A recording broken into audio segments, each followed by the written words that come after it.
बंधनाचा तोडू फासा देहो आशा टाकोनी नाही तेचे घेता शिरे होईल दुरे निजपंत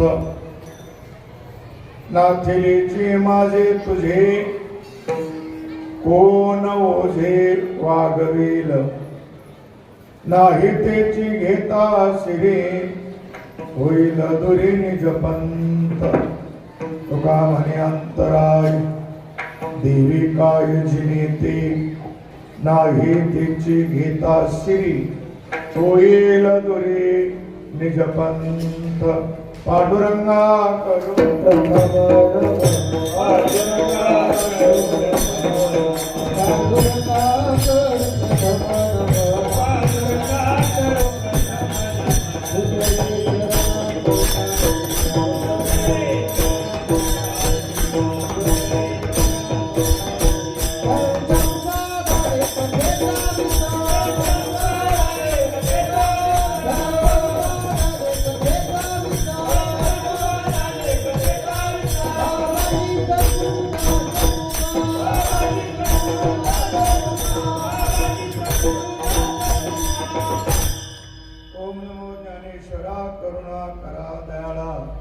तुमचा अनुग्रहला धलो पावन झाले चराचरी ज्यांचे केले स्मरण होय सकळ विज्ञानचे अधिकरण तेच वंदो श्री चरण श्री गुरूंचे ते नमस्कारुणे आता वंदो रंग भूमिका कीर्तने उभे होते त्या लोका ताल मृदंग श्रुती देखा त्या माझे नमन दंडवत मस्तक हे पाया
सेवक झालो तुमच्या लागलो निज चरणा आहो स्वामी तुकया देवा यावरे न करावा अभिनो बंधनाचा तोडो फासा देवो आशा टाकोनी नाही तेचे घेता शिरे होईल दुरे निजपंथ। आज आपल्या या श्री क्षेत्र कुंभेफळ या गावी भगवान गणेशाच्या आराधनेचा उत्तम दिवस संकट चतुर्थीचा दिवस आणि या महिना चतुर्थीच्या वारीच्या निमित्ताने अन्नदान आणि सर्व भाविकांना चतुर्थीच्या दिवशी भगवान गणेशाचं दर्शन आणि अन्नदान याचं निवेदन ग्रामस्थ मंडळी अन्नदात्याच्या वतीनं प्रत्येक महिन्याला केलं जातं। त्यापैकी आजचा अन्नदानाचा जो दिवस आहे तो श्रीयुत विक्रम गेंदेवजी थोरात यांच्या वतीनं आजची ही चतुर्थी दरवर्षीप्रमाणे या ठिकाणी मोठ्या श्रद्धेनं अन्नदानाच्या रूपाने संपन्न करतात. भगवान गणेश हे विघ्नहर्ता देव आहेत. आपल्या जीवनात संकट निवारण करण्याचं काम भगवान करतात. वक्रतुंड महाकाय सूर्यकोटी समप्रभ निर्विघ्नं कुरु मे देव सर्व कार्येषु सर्वदा. आणि म्हणून विघ्नहर्त्या भगवान गणेशाची सेवा ही आपल्या जीवनातले संकट दूर करत असते. या हेतूनं आपण भगवान गणेशाच्या दर्शनाकरता प्रत्येक महिन्याला येत असतो. आणि मग त्याच्या जोडीला अन्नदानाच्या जोडीला ज्ञानदान. कीर्तनही झालं पाहिजे, अन्नदानही झालं पाहिजे, ज्ञानदानही झालं पाहिजे. या हेतून या कार्यक्रमाचं आयोजन प्रत्येक महिन्याला केलं जातं. आजचंही असणारं अन्नदान या श्री विक्रमराव यांच्या वतीनं या ठिकाणी विक्रमदादा यांच्या वतीनं संपन्न होतोय. उपस्थित सर्व भजनी मंडळी, आपण सर्व श्रोते, भगवान गणेशावर आपली असणारी श्रद्धा आणि त्याचबरोबर वारकरी संप्रदायाचे विचार आपल्याला श्रवण करायला मिळावेत अशा अंतःकरणात भावना असल्यामुळं उपस्थित सर्व कीर्तनाला स्त्री पुरुष माता मावल्या आबालवृद्ध सर्वांच्या समवेत चिंतन करत असताना श्रीमंत श्री जगद्गुरु तुकोबरायांचा हा अभंग आपल्या जीवनातली साध्य आहे त्या साध्याची असणारी जे निश्चिती केलेली आहे, जो साध्य निश्चय केलेला आहे आणि त्या साध्याच्या निश्चयाच्या प्रती असणारी आपली दृढात्मक निश्चयाची भूमिका आणि त्याद्वारे काय अवस्था प्राप्त होते याचा विचार तुकोबर या अभंगातून आपल्या समोर करतात.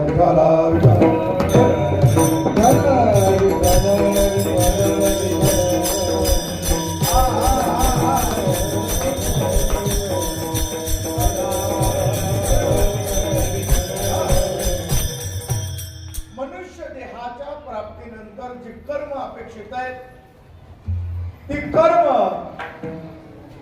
एक विशिष्ट साध्याच्या प्रती असावी लागतात. विशिष्ट साध्य जर निश्चित नसेल तर ती केलेली कर्म ही विनाठाई उठाठेव ठरल्या जाते. जे बी काही आपल्याला कर्म करायचे, कर्म तर करावं लागणार आहे. मनुष्य देह प्राप्त झाला म्हणजे कर्म घडणारच आहे. मात्र ती कर्म करत असताना त्या कर्माचा हेतू हा एक विशिष्ट साध्याच्या विचाराने केला पाहिजे. साध्य निश्चितीच्या दृष्टिकोनातून कर्म झाले पाहिजेत, साध्य प्राप्ती करता कर्म झाले पाहिजेत आणि तेही साध्य योग्य असलं पाहिजे. तर त्या कर्माची सफलता नव्हे त्या केलेल्या कर्माचा आनंद आपल्याला प्राप्त होत असतो. विचारा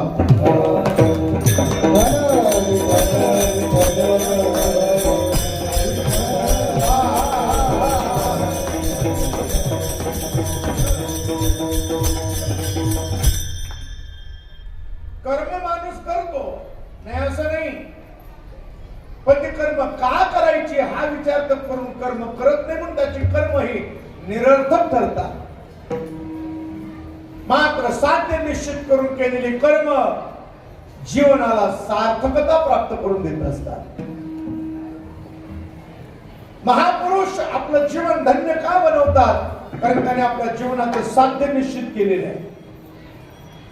आपल्याला काय करायचंय याचा विचार केलाय आणि त्याच्या प्रती आपला दृढ भाव ठेवत त्या दिशेने पुढे कार्याची असणारी सिद्धता चालू आहे. आमची गंमत अशी, आम्ही कर्म करत राहतो पण ते का करायची याचा विचार करत नाही. कीर्तनाला जायचं का जायचं, चतुर्थीला कुंभेफळला जायचं का जायचं, आणि नेमकं पंगत बसायच्या टायमाला जायचं का जरा लवकर जायचं. जसे जसा चंद्र उदयाची वेळ जवळ येईल तशी तशी गर्दी वाढायला सुरुवात होते. जायचं का काही नाही, जायचंय. परंतु जी बी कर्म करायची आहे ती कर्म करत असताना त्या पहिली गोष्ट जीवनामध्ये साध्य निश्चित असलं पाहिजे. म्हणजे जायचंय कुठं हे ठरलं पाहिजे. नुसतं चालणं कामाचं नाही. जायचंय कुठे जर माहित नसेल तर तो किती दिवस जरी चालला तर त्याचं चलणं हे फायद्याचं होणार नाही. विठाला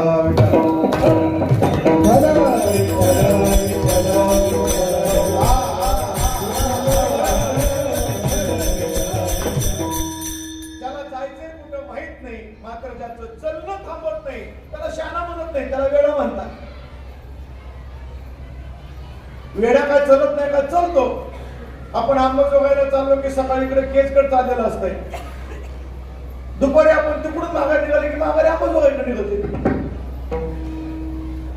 इकडून तिकडं तिकडून इकडं इकडून तिकडं चलत राहतो. त्याला का चालायचं माहित नाही, कुठं जायचं माहित नाही, जायचंय कुठं माहित नाही, का चलतो हेही कळत नाही, मात्र चलत राहतो तो वेडा आहे. अशी वेडी कोण कोण आहे ते आपली आपली बघून घ्या.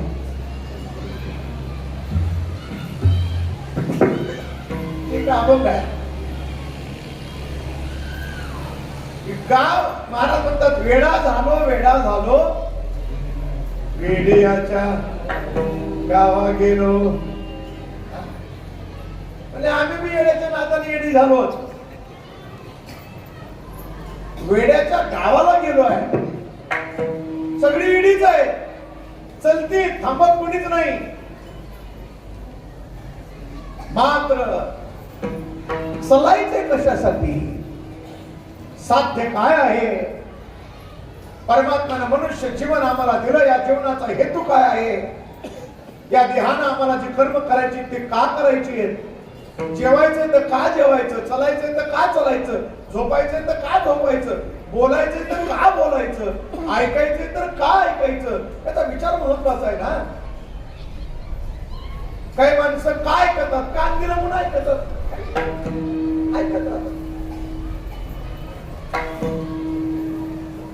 काही माणसं का बोलतात, तोंड दिलं म्हणून बोलतात. काही संबंध नसतो बोलण्याचा, पण त्याला बोलण्याशिवाय गणमत नाही. बोलत राहतात विनाकारण बोलतात. का बोलतात काही त्याच्यात घेणं देणं नाही. ते एक बिचारी लेकरू आपल्या कडेवर घेऊन बस स्टँडला गेली, तिचं पोरग रडायला लागलं, पोरग काही थांबाना, आणि बस स्टँडला गेल्यानंतर ती कंट्रोल ऑफिसकडे गेली आणि त्या ऑफिसरला विचारलं का म्हणे इथून पुण्याला जाणारी गाडी किती वाजता आहे. तिने सांगितलं 9 वाजता. पुन्हा किती वाजता आहे, 10 वाजता. पुन्हा किती वाजता, 11 वाजता, 12 वाजता. ये परत यायला पुन्हा टाइम सांगितला. त्याच्यातल्या सुपर किती, साध्या किती. एवढी चौकशी करायली बाई, अर्धा घंटा झालं. बाई तुम्हाला नेमकं जायचंय कुठं, ती म्हणजे कुठंच नाही. आणि मग मला कशाला विचारायला, तुला बोलायला मी पुरगा बसतोय म्हणून. का बोलायचं काय माहित नाही, बोलायचं. आणि तोंड दिलंय परमात्म्याने, बोलण्याकरता दिलंय, पण ते का बोललं पाहिजे, काय बोललं पाहिजे, काय ऐकलं पाहिजे, काय ऐकलं पाहिजे, कुठं गेलं पाहिजे, का गेलं पाहिजे, या सगळ्याचा विचार जो मनुष्य करतो त्या माणसाचं जीवन हे सफलतेच्या शिखरावर असतं. विठाला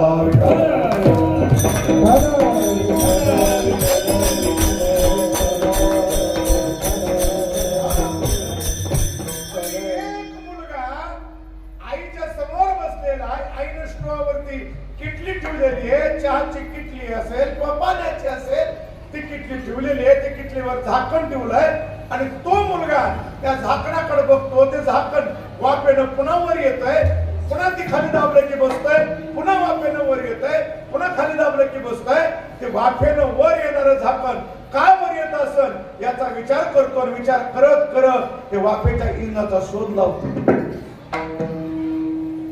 हे लक्षात घ्या. कारण प्रत्येक कर्मही करत असताना त्याचा विचार आपण करत नाही ना. अरे एखादा व्यक्ती झाडाखाली बसतो, सफरचंदाचं म्हणून फळ पडतं, ते खालीच का पडतं याचा विचार करतो म्हणून शोध लागतो.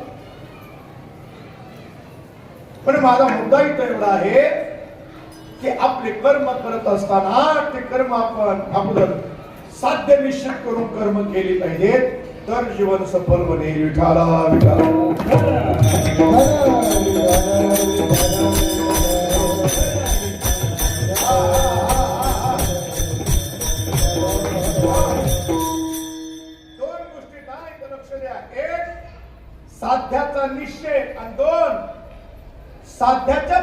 निश्चय. दोन मध्ये मानले. एक साध्याचा निश्चय म्हणजे साध्य ठरवणं. दोन त्या साध्याच्या प्रती निश्चय. नुसतं साध्य ठरवून कामाचं नाही, त्याच्यात त्या प्राप्ती करता निश्चय झाला पाहिजे ना. का निश्चय झाला की फळ प्राप्तच आहे. निश्चयाचे बळ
तुका म्हणे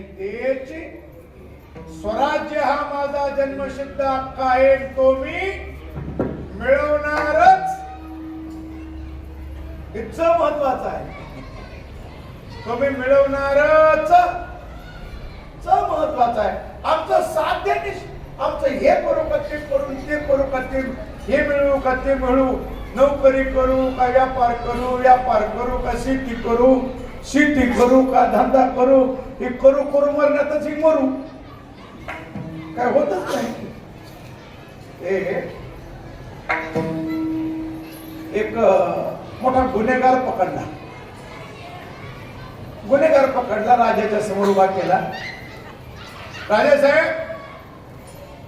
त्यानं फार मोठा अपराध केलाय, अक्षम्य गुन्हा आहे, क्षमा करणे योग्य नाही, याला शिक्षा सांगा.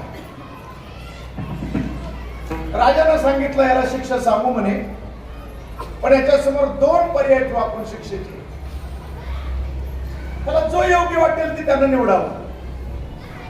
काय हरकत नाही, दोन पर्याय ठेवले.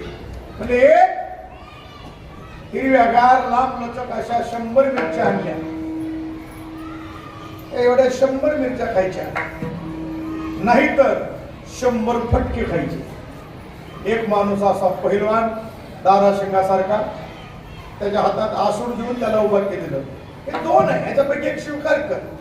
एक तर 100 मिरच्या खा, नाहीतर 100 फटके खा.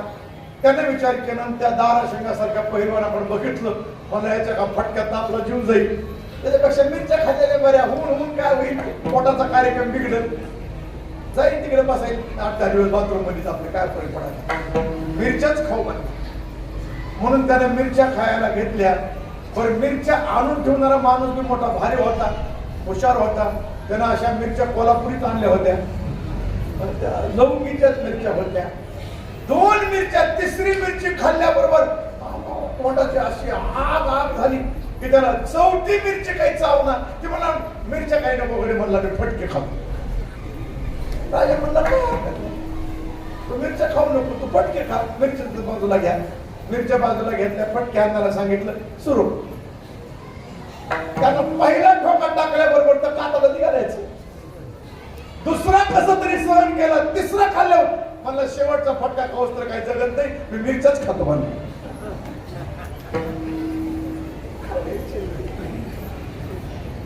4-5 मिरच्या खाल्ल्या की तोंडाची आग व्हायची. फटके खातो, फटके खा. आमची गंमत तशी, त्याला काय हसायला लागला. धंदा करायला गेला, जरा तिकडे धीर निघत नाही, उलस कमी झालं की ह्याच्यात काही खरं नाही म्हणते, त्या सोडून आपल्या शेतीकडेच बघा. शेतीकडे गेलं, तिकडे उलसक झालं की तिकडे काही खरं नाही म्हणते, इकडे बघा. आणि सगळीकडलाच मेळ हुस केला तर म्हणते मला महाराज. आणखीन एक सांगतो दृष्टांत आठवला. विठाला विठा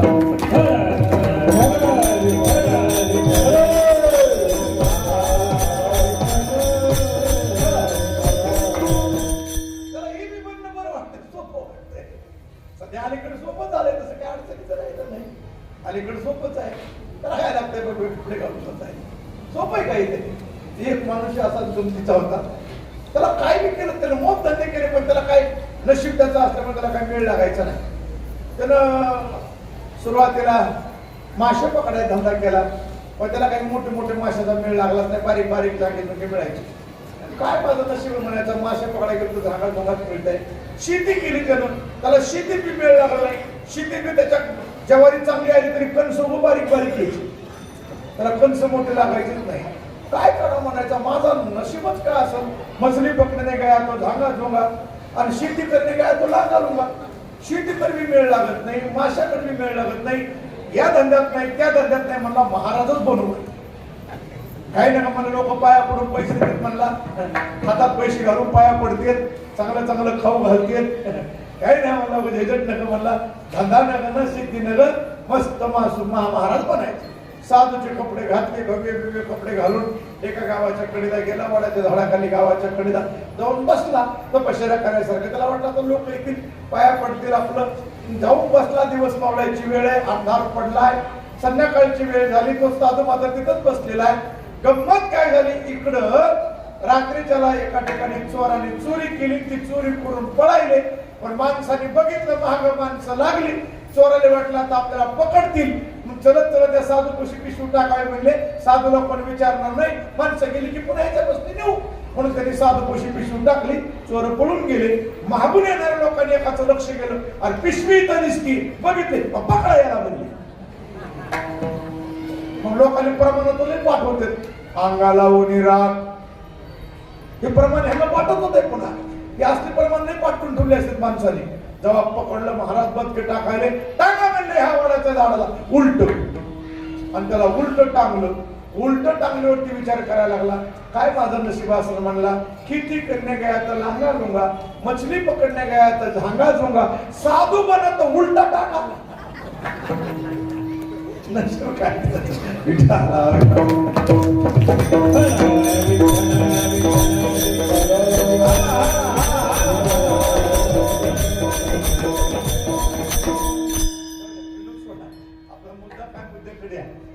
माझा मुद्दा इथं असा आहे, साध्य निश्चित पाहिजे.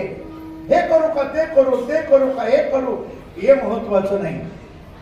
आपल्याला परमात्म्यानं हा जो देह दिलेला आहे, त्या देहाकरता एक साध्याची निश्चिती केलेली आहे. या देहानं आपल्याला काय साध्य प्राप्त करायचं आहे याचा विचार प्रगट केलेला आहे, आणि त्या देहाचं साध्य आहे परमानंदाची प्राप्ती. आयुष्याच्या साधने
मग आनंद मिळवायचं हे साध्य आहे. तो जो अंधमय आनंद आहे, आनंद हा बंधनात आहे का मुक्ततेत आहे? मुक्ततेत आनंद आहे. बंधनामध्ये आनंद नाही. आनंद पाहिजे असेल आम्हाला मुक्त व्हावं लागेल, म्हणजे मोकळं व्हावं लागेल. मोकळं आता मोकळं व्हावं लागेल म्हणजे नंतर आता आपण बांधलेली का मोकळी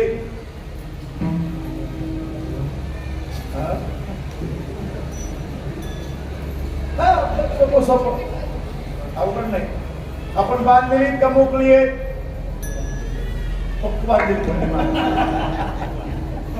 फक्त बांधली. तुम्ही मोकळे म्हणू शकत नाहीत ना, मोकळे म्हणू शकत नाही. आता पक्की बांधलेली म्हणले, पण मी पुढे जर विचारलं कशानं बांधली,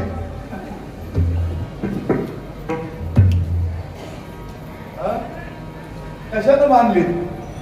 दोन गोष्टी पण आणखी लक्षात घ्या. एक बंध कळणं आणि बंध मुक्तते करता साधना करणं. विठाला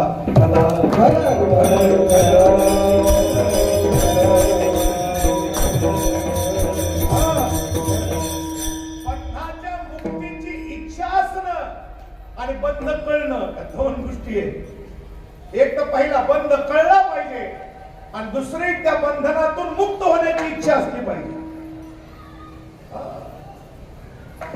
आपल्याला मला सांगा, आपल्याला मोकळं आवडतंय का बंधनात आवडतंय? मोकळं राहायला आवडतंय का बंधनात? खरं सांगा, खोटं बोलू नका कीर्तनात. बंधनात आवडतंय का मोकळं? मोकळं राहायला आवडतंय का बंधनात? मोकळं राहायला. बंधनात कुणाला आवडतंय? आणि जर मोकळं राहायला तुम्हाला आवडत असेल तर इथं राहूच नका, चला आमच्या बरोबर.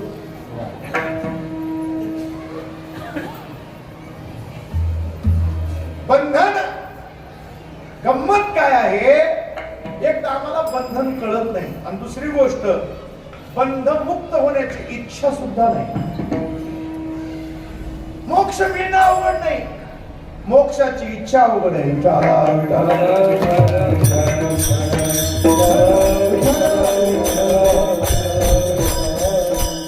देव भेटणं अवघड नाही, देव भेटावं वाटणं अवघड आहे.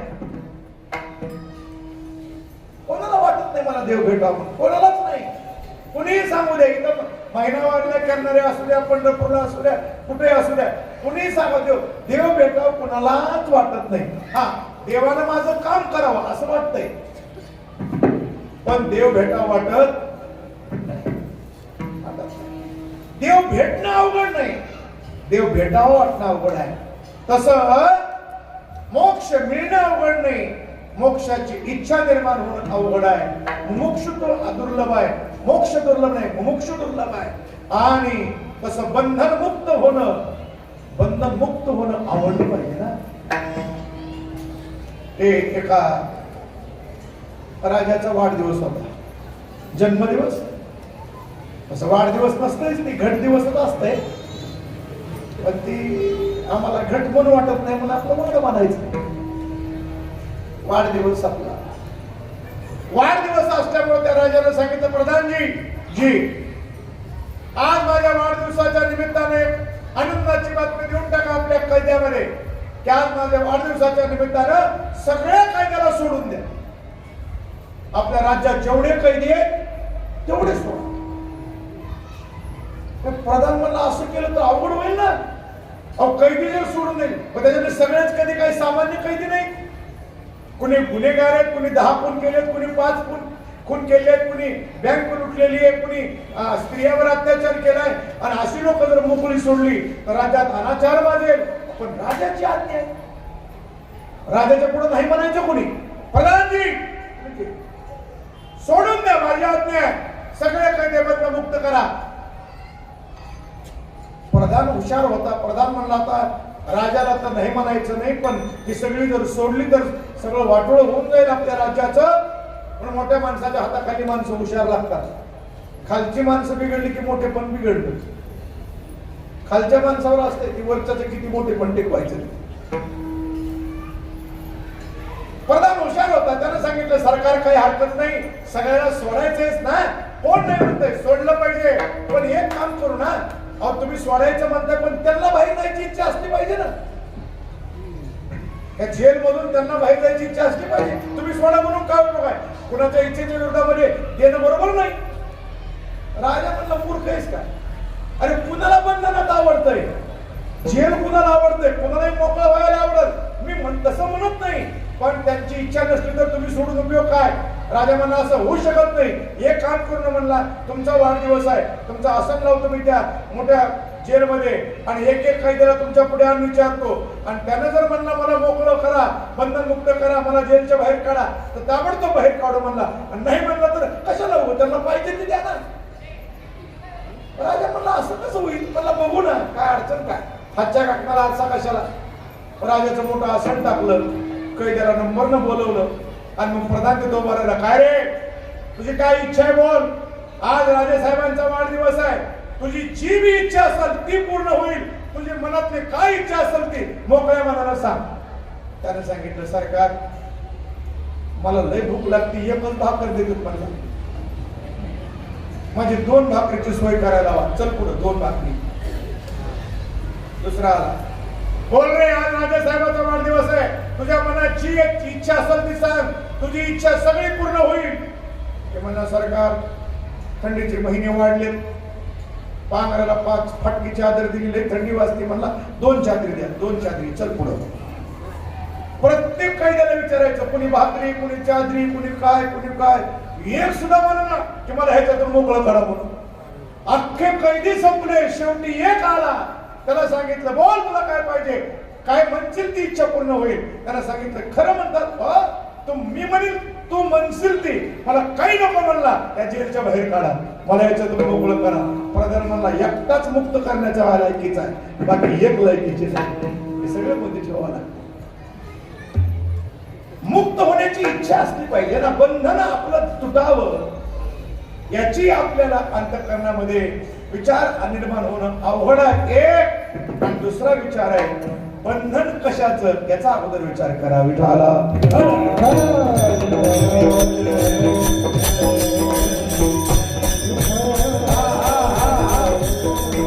तुम्ही आम्ही कशानं बांधलेली आहे, आशेचे बांधले तुका म्हणे वाया, तुका म्हणे वाया गेले,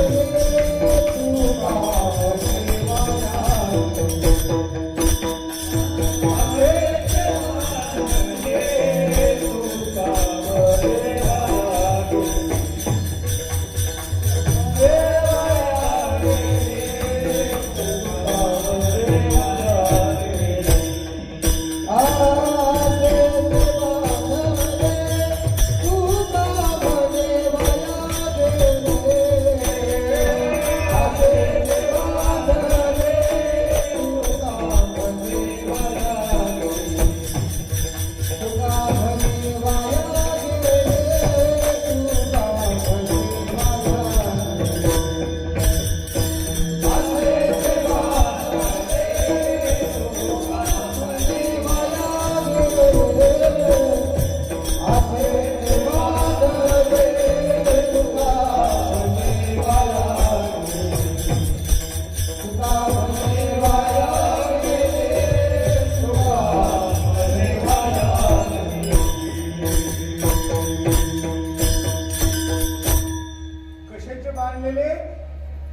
आशा नावाची बीडी आहे. ही बीडी दिसत नाही पण प्रत्येकाच्या पायाला बसलेली आहे. आणि ह्या बीडीची गंमत उलटी आहे की ज्याच्या पायाला बसली ती पळतं, ज्याची सुटली ती थांबतं. आशा ही मनुष्याना बंद शृंखला, आशा नावाची बीडी आहे. त्या बीडीची गंमत उलटी आहे. उलटी अशी आहे, ज्याच्या पायाला ती बीडी बसली ती पळतं. तुम्ही आम्ही पळतो कशामुळं? आशेमुळे. सर्व सुखाची आशा जन्म गेला, सुखाची आशा जन्म गेला.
पळतोय, आशा नावाची बिडी आम्हाला पळवते. तेव्हा आम्हाला पळवणारी आशा आहे. सर्व सुखाची आशा जन्म गेला, जन्म आपला वाया गेला आशेमुळे. आशा आम्हाला रात्रंदिवस पळवते. आणि सगळ्यात मोठी आशा कशाची आहे? सुखाची आहे. ती मिळत नाही, ती पुढंच आहे. ती जुन्या काळामध्ये गाणे होते का नाही, त्या गाण्याला बैल झोपायचा, त्या बैलानं सारखं पळत राहावं म्हणून त्याला असं पुढं हातभर त्या लाकूड बांधायचं एखादी काठी आणि त्याला पुढं पिंडी बांधायची हिरवी. त्या पिंडीची त्याची भेट होत नाही. ही जसं पळत होती पुढं पळतय, तसं सर्व सुखाचे आशा जन्म गेला. आशा पुढंच आहे. हे झालं की सुख मिळेल, ते झालं की सुख मिळेल, ते झालं की सुख मिळेल. सुखाची आपली भेट होतच नाही. मात्र आशेवर माणूस पळतो. आशा नावाची बिडी. अरे तुम्हा आम्हाला आशा दुःख दिल्याच्यात नवल काय? जगाचा मालक परमपिता भगवान परमात्मा, त्यालाही आशा दुःख दिल्याशिवाय राहत नाही. आशा उत्पन्न झाली अनंतासी, नीच वामनत्व आले त्यासी, आशेने दीन केले देवासी, कथा इतरासी कायसी. जगाचा जो नित्य दाता, आशेने केला भिके सावता, तो वैरी आई घरी झाला मागुता, द्वार पाळता तिने गुन्हे. वैऱ्याच्या घरी मागायला जावं का? पण भगवान परमात्म्याला वैऱ्याच्या घरी मागायला जावं लागलं का? ही आशा माणसाला भिकारी बनवते. विठाला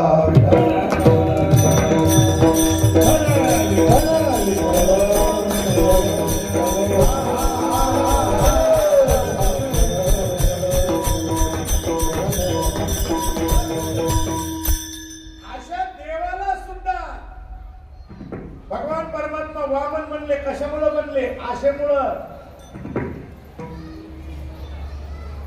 भागवतकार लिहितात, बळीराजाच्या दारामध्ये जाऊन 3 पाऊल भूमी मागावी लागली. जगाला नित्य दान करणारा परमात्मा पण आशेमुळे भिकारी झाला. आणि त्याचा परिणाम असा झाला की दरवाज्यावर पहारेकरी बनावं लागलं. बळीराजाच्या दरबारात राहे पाताळी स्वामी माझा दरबारात राहावं लागलं. आशेमुळं.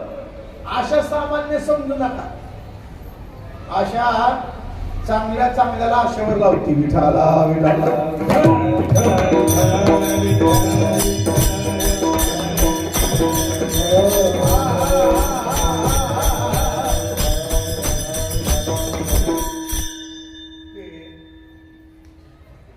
जुन्या काळामध्ये जंगलामध्ये साधू लोकांचे आश्रम असायचे. मोठी मोठी जंगल होती आणि त्या जंगलामध्ये साधू लोकांचे आश्रम. एक लहानपणी मुलगा, अगदी लहान, 4-5 वर्षाचा असेल, त्याचं काही पूर्व पुण्य होतं. एका साधू महात्मा गावात कशानिमित्त आला होता आणि त्या साधू महात्म्यावर तो मुलगा जंगलात निघून गेला. तो गेला तिकडं पार 25-26 वर्षाचा झाला, 28 वर्षाचा झाला जंगलातच. आणि त्याने साधू असे होते की फार त्यागी विरक्त, लिंबाचा पाला खायचा, लिंबाचा पाल्याचा रस प्यायचा आणि तपश्चर्या करायची. जटा वाढलेल्या, दाढी वाढलेली, तेजपुंज चेहरा, असा प्रसन्न तेजपुंज चेहरा आणि साधना घडलेली, तपश्चर्या घडलेली. गावात आलेलाच नाही, काही संबंध नाही गावाचा. कोण गाव, काय गाव, काही माहित नाही. लहानपणी गेलेलं आणि तिकडच जंगलामध्ये, फार दूर जंगलाच्या आश्रमामध्ये राहिलेलं. एक दिवस 27-28 वर्षाचं वय, एक दिवशी आश्रमातून तो बाजूला निघाला. खूप सहज आपलं फिरत फिरत जरा चलत चलत चलत बराचसा अंतर चालला, जंगलाच्या बाहेर आला. बाहेर आल्यानंतर एक नदी वाहत होती. ती बारीक आपलं पाणी वाहत होतं. ते काही नदी अशी भरून वाहत नाही. उन्हाळ्यात आपली नदी वाहते तशी सुरुवातीला पावसाळ्यात वाहते.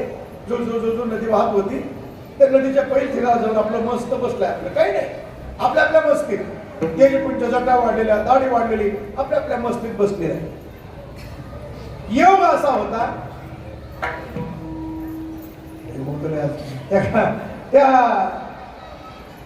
काहीतरी सण होता आणि त्या सणामुळं एक माऊली बिचारी भाविक श्रद्धाळू पुरणपोळी भजे कुरवडे पापडे सगळं असं करून आपलं टोपल्यामध्ये भरून शेतात निघाली होती.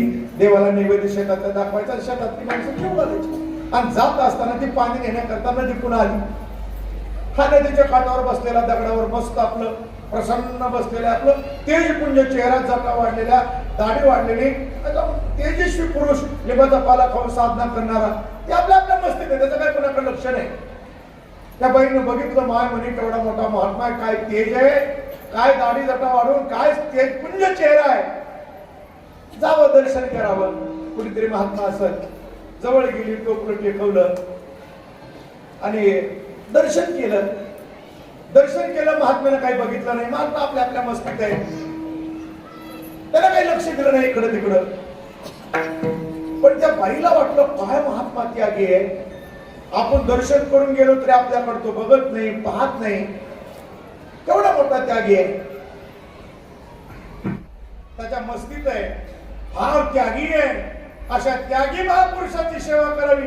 बाई जवळ गेली, पाया पडली, म्हणजे महाराज थोडासा प्रसाद घेता का, ताजा स्वयंपाक करून आणलेला आहे, देवाला दाखवायचे, पण महात्मा भेटलाय. आज सणाच्या दिवशी महात्म्याच्या मुखात घास गेला तर मला बरं. महात्मा काय त्याच्याकडे बघत नाही, ते आपल्या मस्तीत आहे. बाई म्हणजे तुम्हाला हे बघसवा नाही. शेवटी बाई मोठ्यानं बोलली, ओ महाराज कुठून आलात, आमचा परिचय नाही, आमच्या भागात कधी दिसला नाही, कधी आमच्या सप्त्याला नाही, पण तुम्ही तेजस्वी दर्शन झालं, माझं भाग्य, आल्यासर तर 2 घास खा, माझी विनंती ऐका. त्यानं बघितलं, बाईकडे बाई बोलायली, काय म्हणताय तुम्ही, कुठून, कोणे गावचे, काय आम्हाला ओळख नाही, कोणे गाव ना, महात्म्याला गाव मी नसतंय, पण म्हणे नसू द्या, माझ्या गाव नसू ना, ते काही नसू, काय करायचे, मला आज सणाचा दिवस आहे, तुमचं दर्शन झालं, केवढं मोठं माझं भाग्य आहे, 2 घास खा, मला समाधान वाटत, मी जाते आपलं आपलं शेताला. ते म्हणलं, बाई असलं आम्ही खात नाही, आम्ही झाडाचा पाला खाणारी माणसं आहेत. ते म्हणे, आता आता आता आता झाडाचा पाला का माणसाला खायचा असते का, शेळीने खायचं असतंय. ते म्हणलं, बाई काही बोल नका, आम्ही लिंबाचा पाला खाऊन साधना करणारी माणसं हे असलं खात नाही. अगदी म्हणली, अहो हे माणसाला काय, ते काय सांगू नका मला. अरे बाई हुशार होती, कीर्तन प्रवचन ऐकणारी होती, तिनं डाव टाकला. ते म्हणली, महाराज तुमचं म्हणणं बरोबर आहे, मला तुम्ही लिंबाचा पाला खाता, झाडाचा पाला खाता, तुम्ही हे अन्न खात नाही, हे सगळं मला मान्य आहे, तुमचं व्रत आहे ते बी मला मान्य आहे, तुमची प्रतिज्ञा ते बी मला मान्य आहे, पण मला एक सांगा बरं, म्हणजे काय, एखाद्याच्या अंतःकरणाला दुःख देणं बसतंय का तुमच्या नियमात. साधू फसलो की साधू म्हणला, बरोबर आहे, कुणाचं अंतःकरण दुखवलं नाही पाहिजे, माणसानं कुणाच्या अंतःकरणाला दुःख दिलं नाही, मग तुम्ही जर नाही खाल्लं तर माझ्या अंतःकरणाला किती दुःख होईल. आज साधू सणाच्या दिवशी साधू जेवला नाही, किती मला दुःख होईल, म्हणून तर म्हणते थोडंसं खा. बोलून फसलं.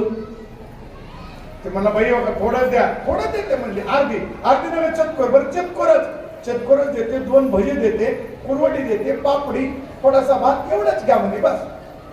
आता लिंबाच्या पाल्याची चव कुठून, भजाची चव कुठून. भजे काही साधे ताकदीचे नाहीत महाराज, चांगल्या चांगल्या माळकऱ्याची एखादच लावते वाटाला. भजे लई पॉवरफुल ताकद आहे, भज्याची ताकदच वेगळी आहे. आणि ह्या महात्म्याने 2 भजे खाल्ल्याबरोबर म्हणला, बाई फार चांगलं लागते, घ्या की म्हणली, थोडं फार गोड असतंय, म्हणून तर घ्या म्हणले, घ्या की थोडं.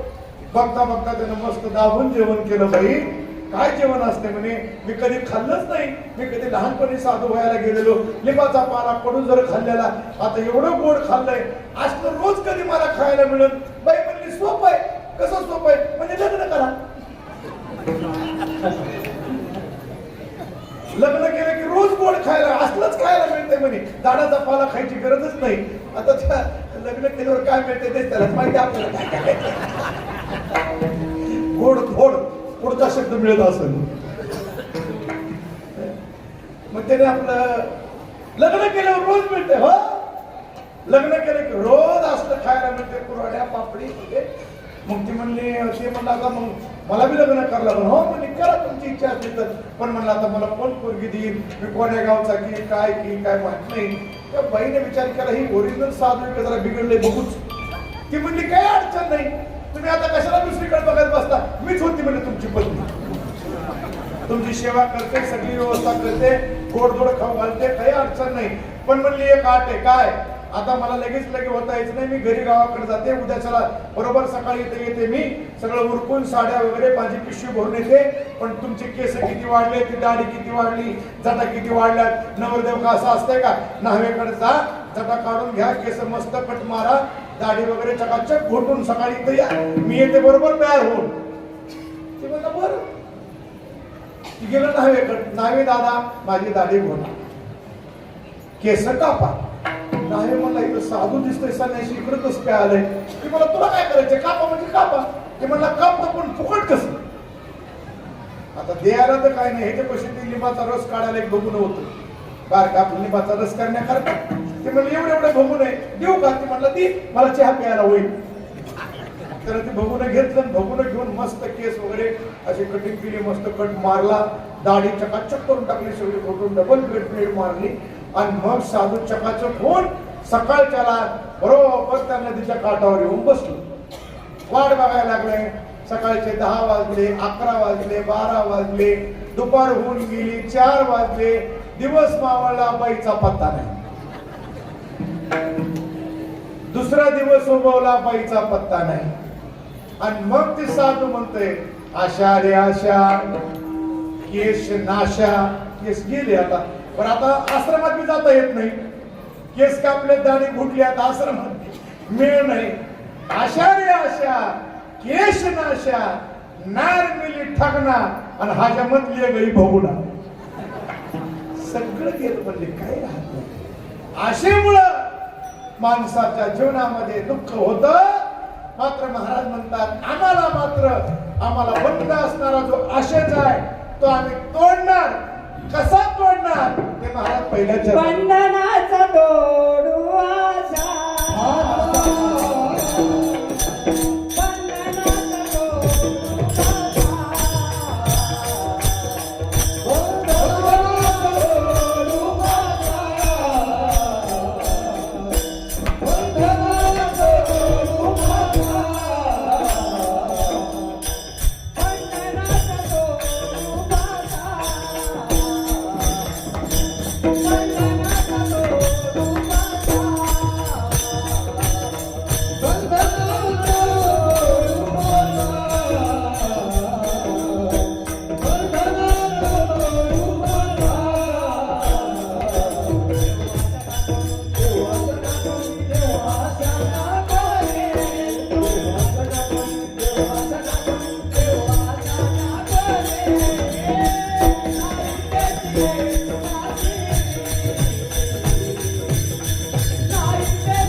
बंधनाचा जो फासा आहे तो फासा आम्ही तोडून टाकू. कसा तोडून टाकू महाराज. बंधनाचा तोडू फासा. कसा तोडणार. देव आशा टाकूनी. आशा टाकून दिल्यामुळं आशा सोडली ना सोडली की बंधन संपलं. आशा ही माणसाला बंधनामध्ये टाकते. मात्र तुकोबरा म्हणतात आम्ही आशा ठेवणार नाही, आम्ही आशा टाकून देऊ. त्यामुळं बंधनाचा संबंध आमचा राहणारच नाही. विठाला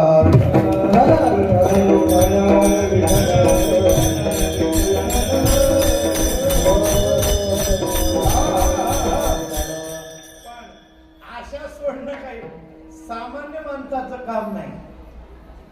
त्याला फार बलवान असावं लागतं, बलवान. अरे देवाला आशा सुटली नाही, पण तुकोबऱ्या म्हणतात आम्ही देवापेक्षा बलवान आहेत म्हणून आशा सोडू. तुका म्हणे आम्ही देवाहून निघाली, राहिलो निराळी ठेवून आशा, राहिलो निराळी ठेवून आशा, राहिलो निराळी ठेवून आशा.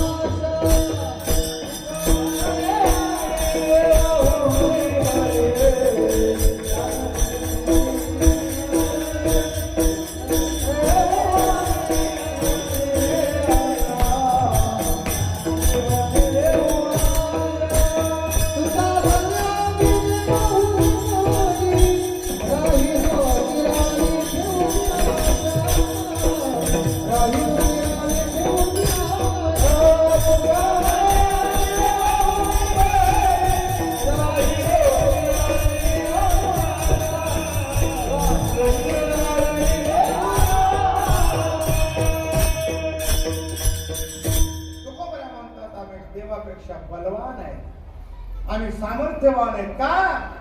आम्ही आशेला बाजूला ठेवून निघालो आहे. राहिलो निराळे ठेवणी आशा, आमच्याकडे आशा नाहीच आहे. त्यामुळं बंधनाचा आणि आमचा काही संबंध राहिलेला नाही. म्हणून आम्हाला जर बंधन तोडायचं असेल तर त्याला काय फक्त आशा सोडावी लागते.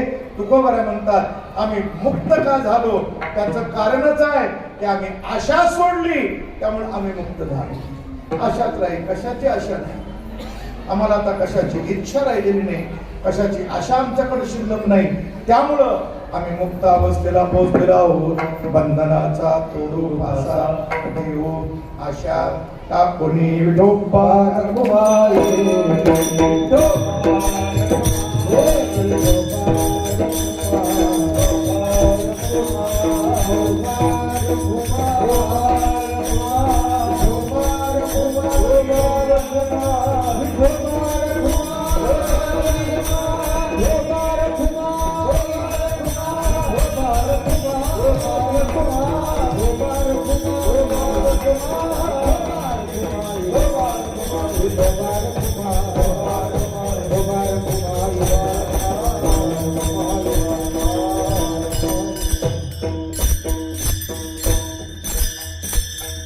बंधनाचा तोडू भासा देऊ आशा टाकोनी.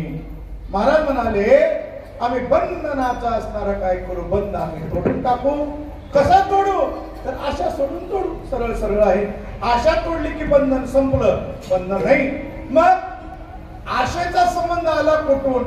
नाही त्याचा संबंध जोडल्यामुळं. आमच्या दुःखाला कारणच आहे. जे नाही त्याचा आम्ही संबंध जोडतो आणि त्याचा परिणाम आमचं जे आहे ते आमच्यापासून दूर जातो. दुःख होण्याचं कारणच आहे ते नाही त्याचा संबंध आपण काही घेणार नाही. मला सांगा इथल्या जगतामधल्या कुठल्या वस्तूचा आपला संबंध आहे? आपला संबंधच नाही. धनंच मे मी तनंच मे मी. नुसतं मे म्हणतो माणूस. धन माझं, घर माझं, पत्नी माझी, वाडा माझा, जमीन माझी. अरे माझं माझं माझं म्हणतो, पण त्याचा तुझा काय संबंध आहे? काही संबंध आहे का? संबंधच नाही. आणि संबंध असतात आपल्याला यांना सोडायची पाळी आली नसती. मग ज्याचा संबंध नाही त्याचा संबंध जोडतो आणि ज्याचा संबंध आहे त्याचा संबंध तोडतो. याच्यामुळे आम्हाला दुःख आहे. विठाला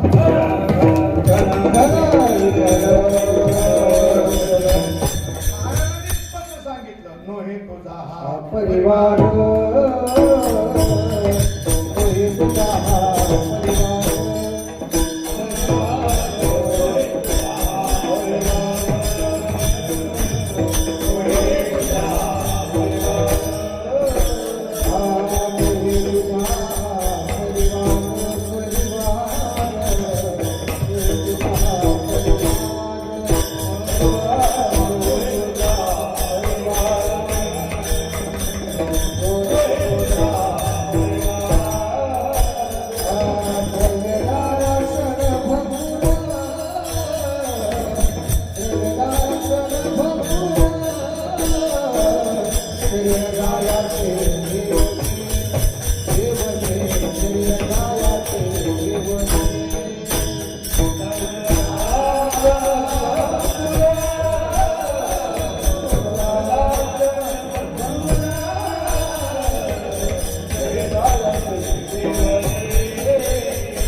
द्रव्ये दारा क्षणभंगूर, अरे याचा तर संबंध नाहीच.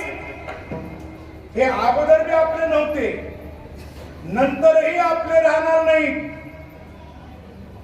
लक्षात घ्या, आपण जन्माला येण्याच्या अगोदर हे आपले होते का? नाही. जन्माला आल्यानंतर यांचा संबंध आला, पण हे आपण गेल्यानंतरही आपले राहणार नाही, आधी नाही अंती.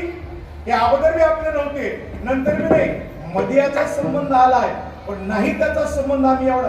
अरे बाकीचं सोडा, धनाचा तर नाही, वाड्याचा तर नाही, शरीराचा सुद्धा नाही, याचा बी सोडा, नावाचा तरी आपला काही संबंध नाही. हे नाव आपलंय का शरीराचं आहे?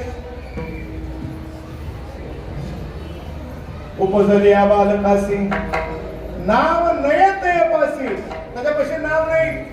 ठेविल्या नावे शिव देत असे, हे नाव सुद्धा आपलं ठेवलेलं आहे. आणि ठेवलेली वस्तू काय आपली असते का? ठेवलेली आपली असते का? असते का? आता हे सावध बसले जरा. ठेवलेली वस्तू आपली नसते. अरे नाव सुद्धा आपलं नाही, हे नाव सुद्धा ठेवलेलंच आहे. पण त्या नावाचा इतका संबंध जोडलाय, इतका संबंध जोडलाय, त्या नावासाठी तर सगळी मुरमुर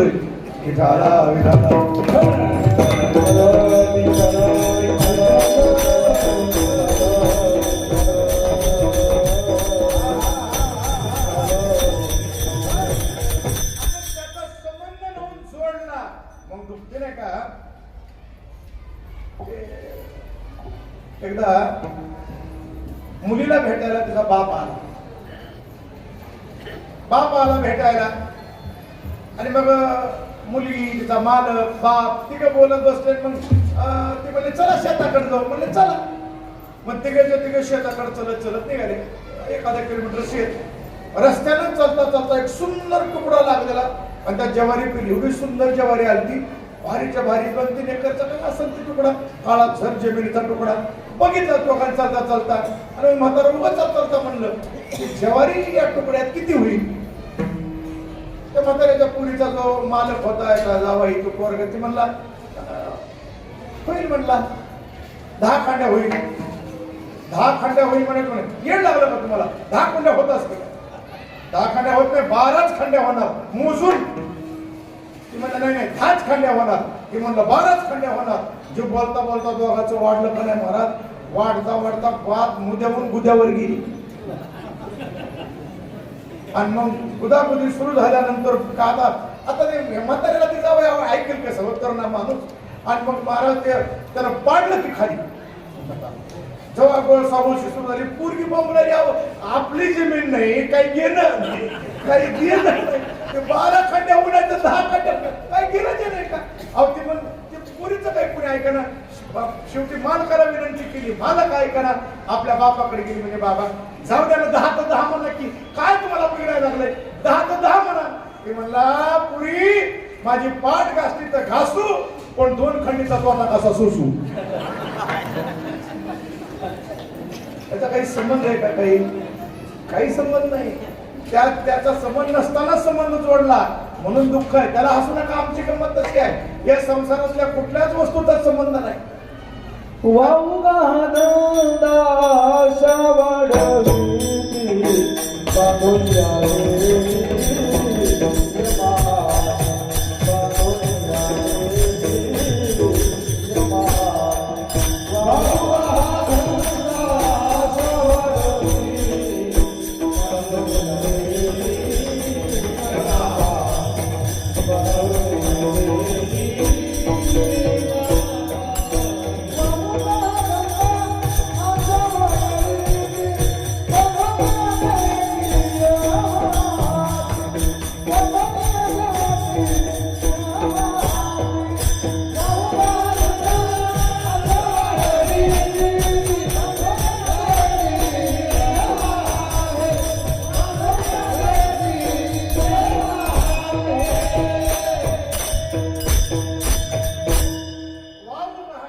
काही संबंधच नाही ना तुझा. तुझा संबंध नाही तर संबंध जोडतो कशाला? कौनाचे मायबाप कवनाचे गणगोत मृग जळवत वाया जाईल रया विषयाचे समस्वक वेगळाची बाहुली आपल्याची अरे सगळं हेच त्याचा आपला काही संबंधच नाही आणि संबंध नसल्यामुळं त्याचा आम्ही संबंध जोडतो आणि संबंध जोडल्यामुळं दुःख होतं. तुकोबरा म्हणले नाही ते कशाला डोक्यावर घेतात घेऊ नये दुसऱ्या चरणामध्ये नाही तेची घेताशी नाही तेची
श्री होईल दुरी निज पंत.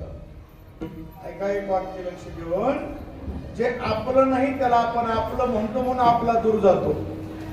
आपलं ते आपलंच असतं. जे आपलं नाही ते कधी आपलं होऊ शकत नाही.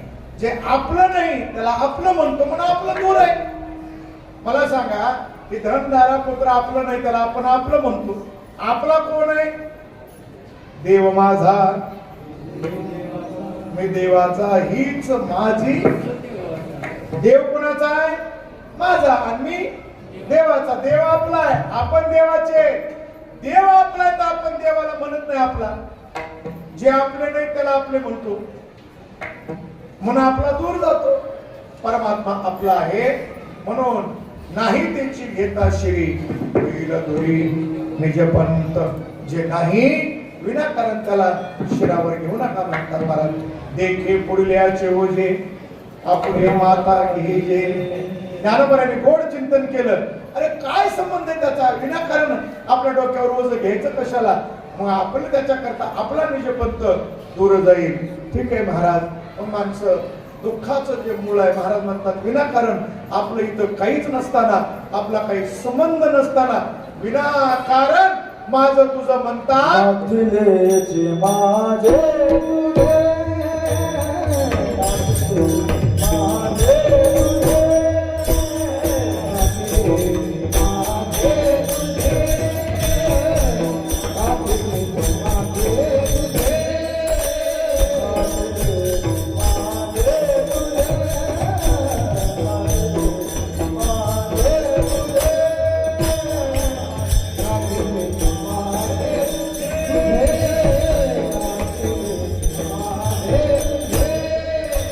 Oh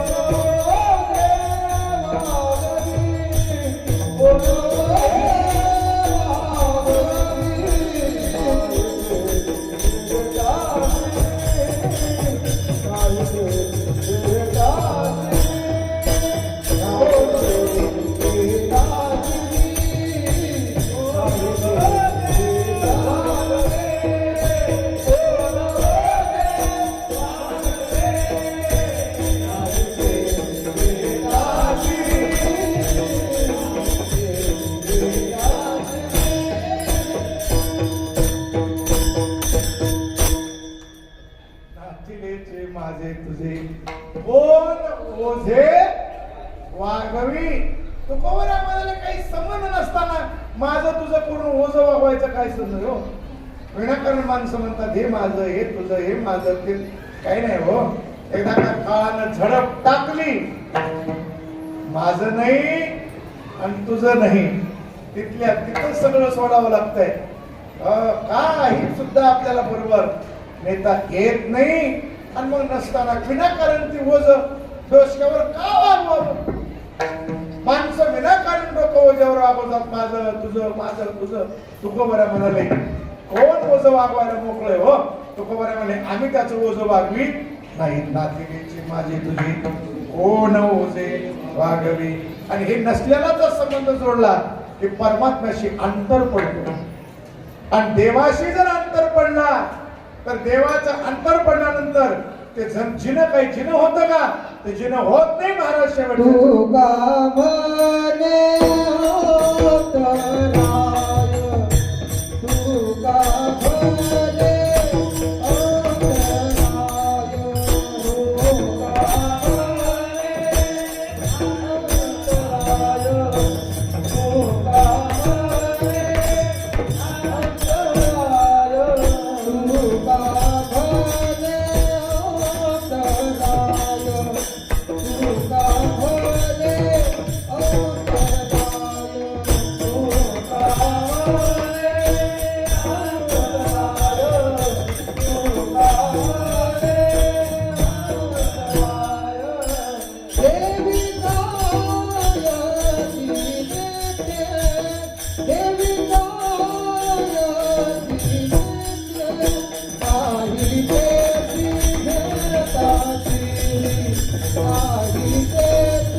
आपल्या जर अंतर पडत असेल तर ते जगणं काही जिनं झालं का महाराज.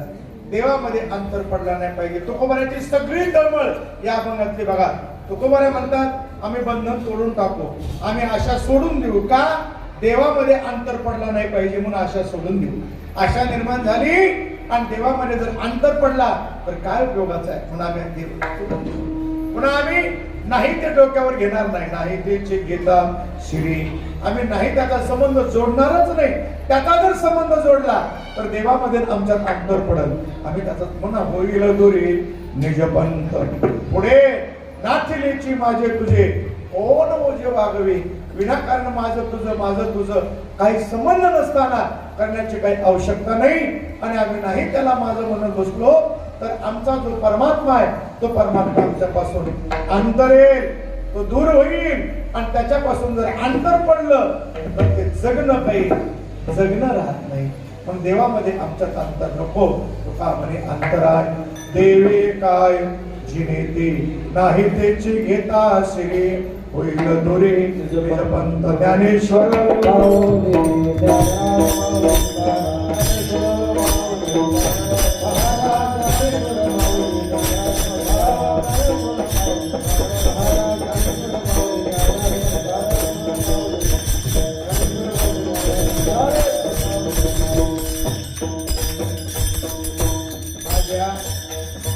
चतुर्थीच्या निमित्तानं तसं आजचा थोडा चंद्रोदय उशिरा असल्यामुळं अशी माणसं कवा माऊली ज्ञानेश्वर माऊली मध्ये बघायला लागले. तो आज बहुतेक गावाला चतुर्थी राहते आपल्या. आणि आज चतुर्थी जरा चंद्र लांबलेला आहे, 10 कडे गेलाय. त्यामुळे जरा पोटात कावळे ओरडायला लागले सगळ्याच्या. त्यामुळं श्रीवत विक्रमदादा गेंदेवजी थोरात यांच्या वतीनं सर्वांना अन्नदान या ठिकाणी होणार आहे. त्यांच्या आपण प्रसादाचा आस्वाद घेणारच आहात. त्यांना आपण या ठिकाणी आशीर्वाद देऊया. आणि थांबत असताना एकदा हातोरी करा सगळे, काही थांबरीच्या कंसासारखे. टाळी म्हणजे टाळी वाजली पाहिजे. तुकाराम तुकाराम तुकाराम तुकाराम तुकाराम